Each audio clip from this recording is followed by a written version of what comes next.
தமிழ் நண்பர்கள் அனைவருக்கும் வணக்கம். அக்னி சிறகு சேனல் சார்பாக இந்த வீடியோவுக்கு உங்களை அன்புடன் வரவேற்பது நான் கௌசி. கார்த்திக் ரேவதி சீரியலோட அடுத்த எபிசோடுக்கான ப்ரோமோ என்ன அப்படின்றத பார்க்கலாம். துர்காவுக்கு எல்லாத்துலேயுமே அவசரம் தான். நவீன் இறந்துட்டதா ஒருத்தர் இங்கே பாட்டி வீட்டில் சொன்னதும் அதை கேட்ட துர்கா தவறான ஒரு முடிவை எடுக்கிறாங்க. நல்ல வேலை துர்கா இப்படி ஒரு முடிவு எடுக்கிறத சுவாதி பார்த்ததுனால துர்காவை சீக்கிரமாக ஹாஸ்பிட்டலில் அட்மிட் பண்ணுறாங்க. ஸோ இன்னொரு பக்கம் கார்த்தி நவீனை தேடி அலைஞ்சிட்ருக்காரு. நவீன் சில அடையாளங்கள்லாம் சொல்லியிருப்பாங்க. அதாவது கோவில் மணி சத்தம் கேட்டுச்சு, பக்கத்தில் கோவில் இருக்கிற மாதிரி எனக்கு தோணுதுன்னு சொல்லும்போது கோவிலில் போய் தேடி பார்க்குறாங்க. பட் அங்கே எதுவுமே கிடைக்கல.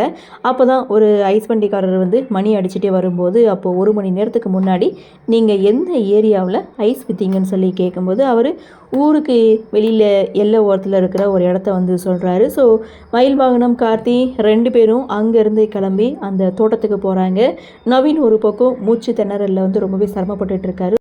கார்த்தியும் கரெக்டான லொக்கேஷனுக்கு போயிடுறாரு. ஸோ இருந்தாலும் நவீனை கண்டுபிடிப்பாரா மாட்டாரா அப்படின்ற ஒரு எதிர்பார்ப்பு இருந்தாலும் இன்னொரு பக்கம் உயிருக்கு போராடுற நிலைமையில் துர்கா ஹாஸ்பிட்டலில் இருக்காங்க.